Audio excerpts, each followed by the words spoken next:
I thought that kind of went out the window when we're drinking out and when we have, like, you know, that for... But after the Easter dinner, you get that nice little rumble and have to go to the bathroom. And I'm not talking like bulimic. I know I'm extremely bulimic. But that's not what I'm talking about. You go to the bathroom, and then you go to sit down, and you start doing your business, and then you realize that toilet paper's gone. A simple trip to the bathroom has now become a hostage situation. You're sitting in there in the fetal position. Help! Help! Someone comes running. What's wrong? Need some toilet paper. Or a napkin. Now, if you're by yourself, it plays out a little differently. You're sitting there and you've got the toilet paper gone, and of course you don't want to walk out with, you know, not cleaning up. So you start doing the same thing again. You're like, help! Help! Neighbors don't want to get too involved. They call the police. Next thing you know, the fire department shows up. What's wrong? I'm out of toilet paper. Bring me that pretty little hose of yours. As some of you know, I recently tried out for Comedy Sports. And they said that we'd do a tryout and then we'd do some training with them. And after that, we might make the cut and become one of the main members of the Comedy Sports. Well, I got through the main cut, and after I did the training, well, let's just put it this way. If it was a reality TV show, my ass would have been thrown off the island and into shark-infested waters without a lifeboat. They told me, you know, this stuff will be good for you. I mean, I know you're not with the Comedy Sports anymore. This would be good for your comedy. I said, what am I supposed to do? Improvise and pretend like I got an audience? Oh, okay.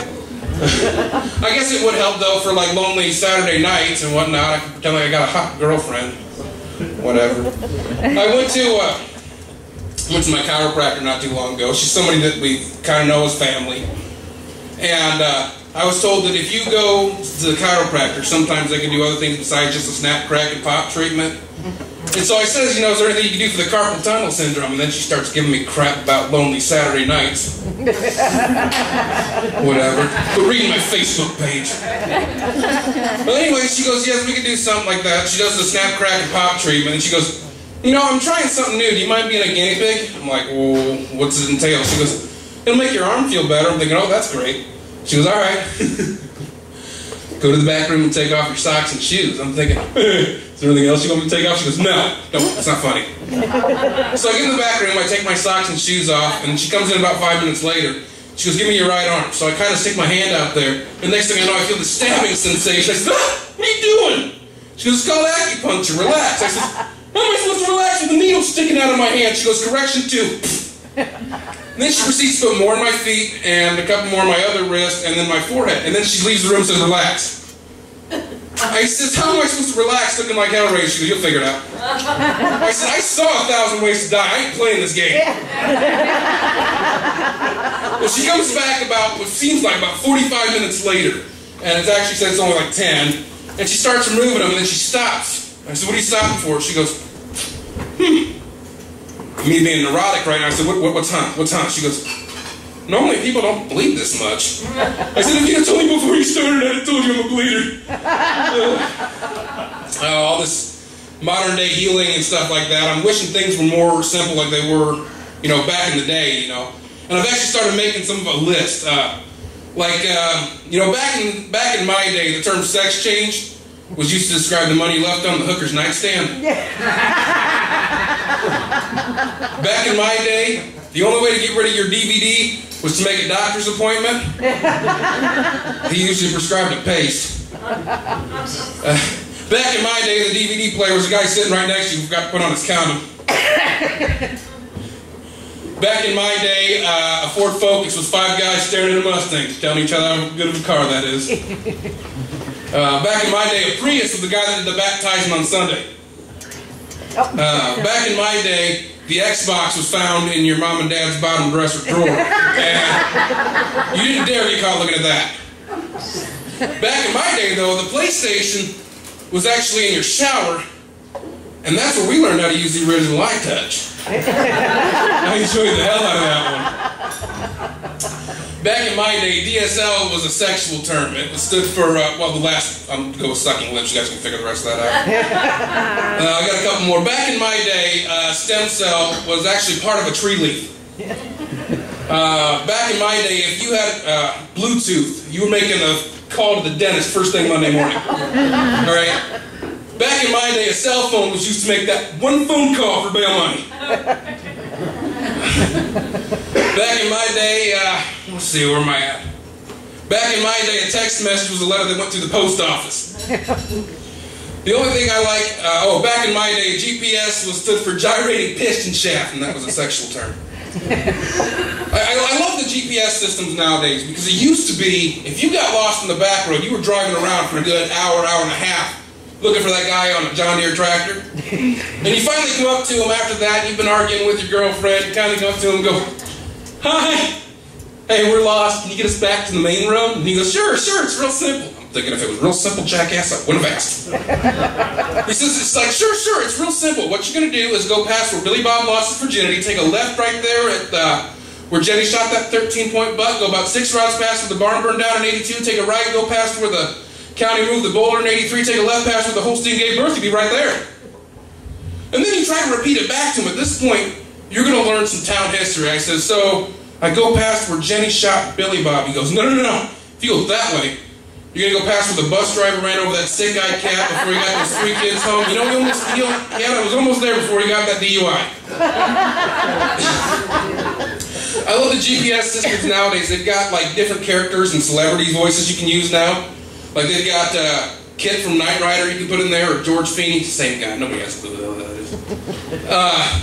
You've also got like Brad Pitt and Jennifer Aniston. They had to recall the Arnold Schwarzenegger one after the 3rd accident. You know, in 1/4 mile, turn left. Do it now!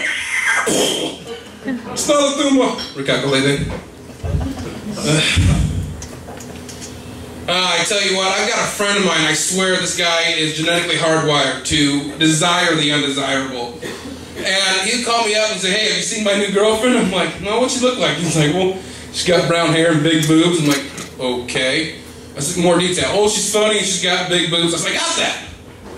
Well, I see this girl, and I finally go up to her and I see she's got a hook in one hand, she's got a peg leg and a patch over her right eye. He goes, I told you she was hot. I said, Joey, she's a pirate.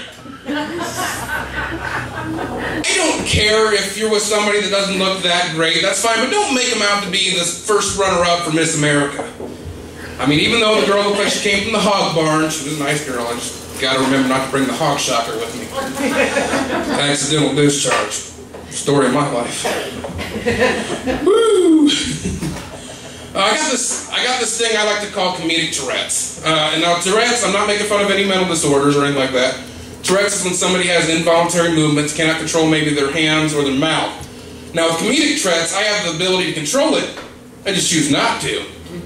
Here's an example. I'm at Wendy's eating lunch one day, and I see this woman walk in. Her hair's like this far back. Looks like she stuck her finger in a light socket. And I look over and I point it out to the gal I'm with. I says, Frankenstein's wedding's this weekend, isn't it? or I'll turn around and I'll say, shit, is that a spider? Was that a ghost? It's a rat! I'm eating lunch again one time. I always seem to notice things when I'm like eating my lunch. It's like I can't just pay attention to my food. I've got to notice everything. And I see this kid bouncing around, screaming at the top of his lungs, doing his thing, you know, just destroying everything. And I'm kind of looking at the mom, waiting for her to do something. She turns over and she goes, don't mind him, he's just expressing himself. I'm like, excuse me? She goes, you don't understand, he's got ADD. I says, look woman, my first thought is you've got an HAND that needs to go across his ASS right on OW. I can spell too. Alright? Don't try to talk over me. I told that joke and I put it on YouTube because everybody knows if you put something on YouTube, you're a superstar nowadays. And I got some feedback that you're insensitive, you don't know what it's like to have a kid with ADD. I said, look, when I was a kid, they diagnosed me with ADD and I think it's all a bunch of, what the hell was that? Oh, where was it? I do like the moms though that put their foot down. You're in the stores and the kids are screaming, they want everything, and then finally you got that one kid that just like is doing that, oh, mommy! And you see the mom's fuse getting shorter and shorter. And she's like, and goes, mommy! And then you see her turn into Lucifer incarnate. What? Kid stops and goes, can I have some candy? No means no.